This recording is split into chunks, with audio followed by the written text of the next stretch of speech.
السلام علیکم ورحمۃ اللہ وبرکاتہ۔ معزز مسلمانان کڑپا، ماہ مبارک کی آمد ہے۔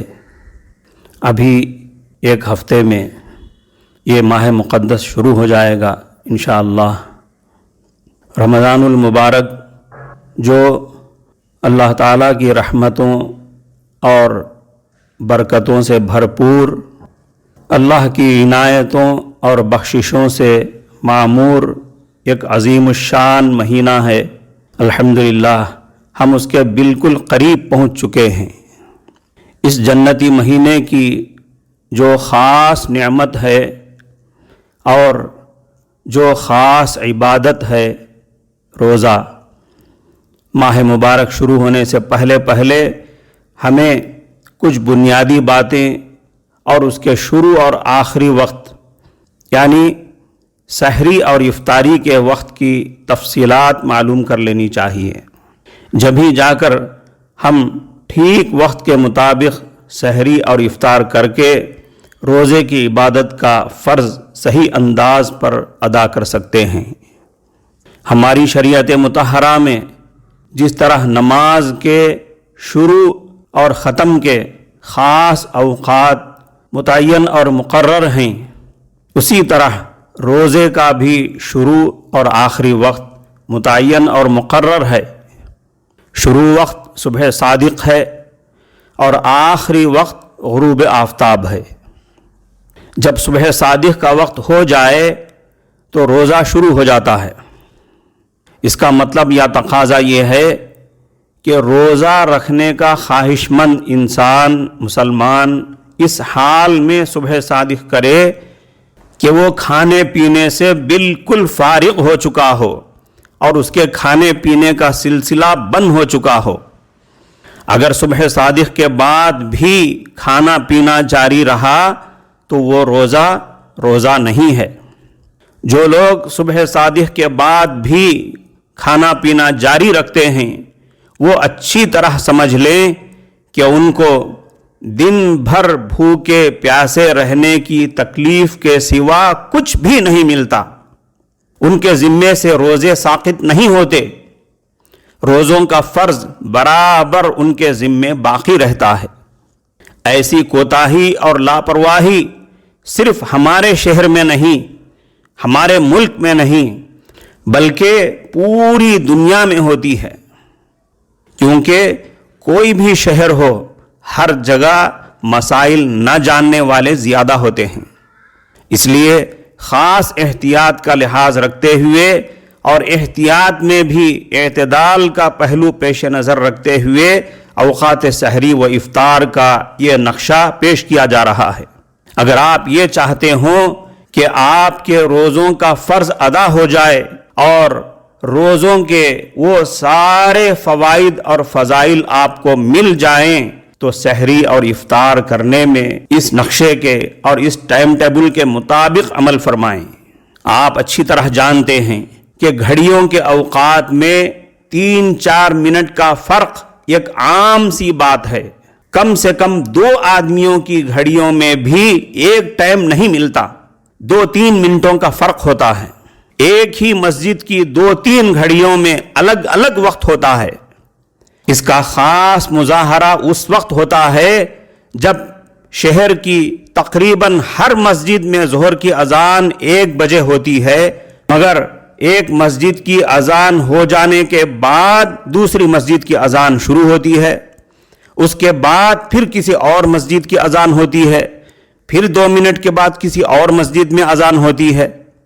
یہ کھلا ثبوت ہے مسجدوں کی گھڑیوں میں فرق ہونے کا اور ٹائم میں 3-4-5 منٹ کا بھی فرق ہو جانے کا۔ بدقسمتی سے اس وقت ہمارے پاس ایسا کوئی اجتماعی اسلامی نظام بھی نہیں ہے جس سے اوقات سحری و افطار کے اعلان کا عام انتظام ہو جائے۔ ایسے میں ہمارے روزوں کا فرض خطرے میں پڑنے سے بچانے کے لیے سحری و افطار کے اوقات میں خاص احتیاط ملحوظ رکھنا بہت ضروری ہے۔ پڑوسی صوبے تمل ناڈو کے کئی شہروں میں سحری کے آخری وقت کے کالم میں صبح صادق سے پورے 10 منٹ پہلے کا وقت درج کیا جاتا ہے۔ وہاں کے علماء کرام نے عام مسلمانوں کی عام غفلت کو دیکھتے ہوئے ایسا کیا ہے تاکہ مسلمانوں کے روزوں کا فرض ادا ہو سکے۔ روزے کی نیت کے متعلق یہ بات یاد رکھیں کہ سحری کے عمل سے ہی روزے کی نیت ہو جاتی ہے، کیونکہ جب آدمی فجر سے پہلے اٹھ کر کھانا کھاتا ہے تو اسی لیے کھاتا ہے کہ اس کے دل میں روزہ رکھنے کا خیال اور روزہ رکھنے کا ارادہ ہوتا ہے۔ یہی خیال اور ارادہ نیت ہے۔ جیسے ہی رمضان آنے لگتا ہے تو آخرت کے فکر مند اور روزہ رکھنے کے پابند ہر مسلمان کے دل میں یہ ارادہ ہوتا ہے کہ آنے والے رمضان کے مجھے پورے روزے رکھنے چاہیے، اور جب رمضان آ جاتا ہے تو ایسا روزوں کا پابند مسلمان ہر رات سوتے وقت یہ پختہ ارادہ رکھتا ہے کہ مجھے صبح میں اٹھ کر سحری کرنی چاہیے اور روزہ رکھنا چاہیے۔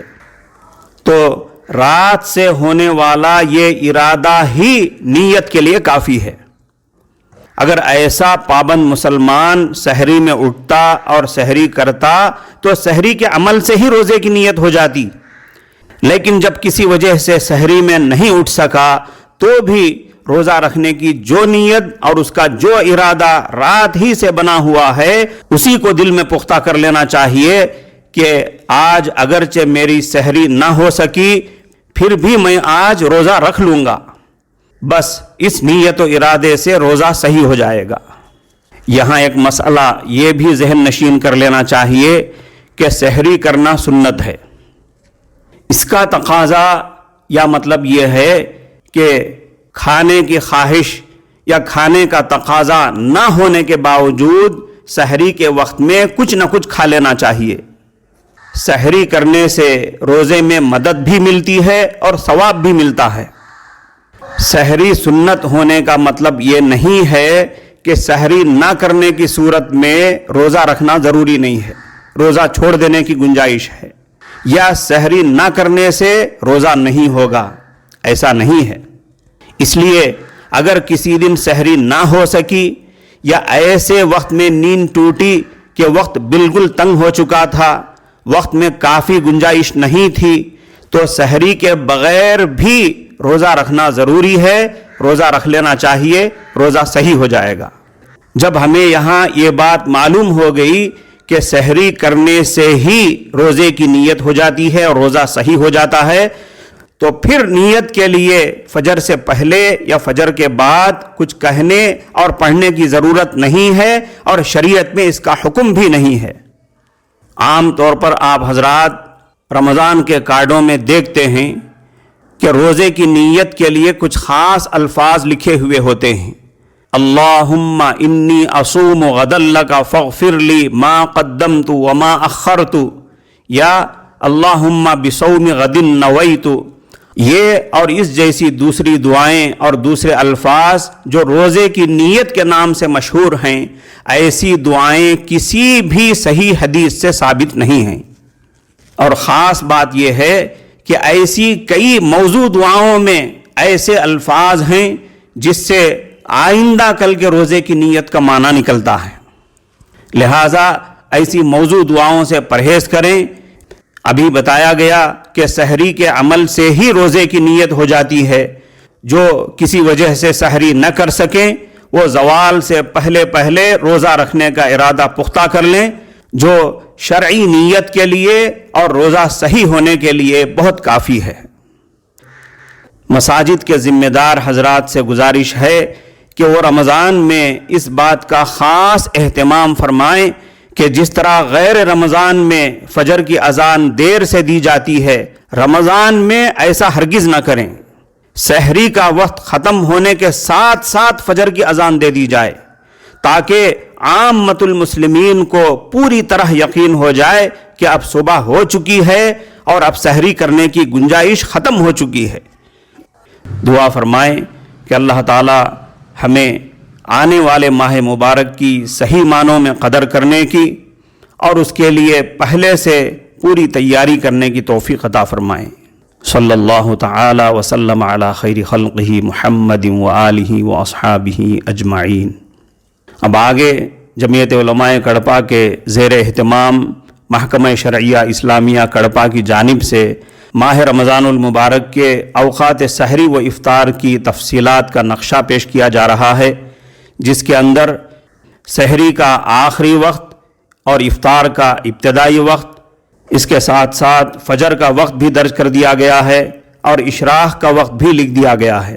ملاحظہ فرمائیں اور اس نقشے کی اسکرین شاٹ لے کر محفوظ رکھ لیں تاکہ روزانہ اس سے رجوع کر کے اس کے مطابق سحری اور افطاری کرنے میں آسانی ہو سکے۔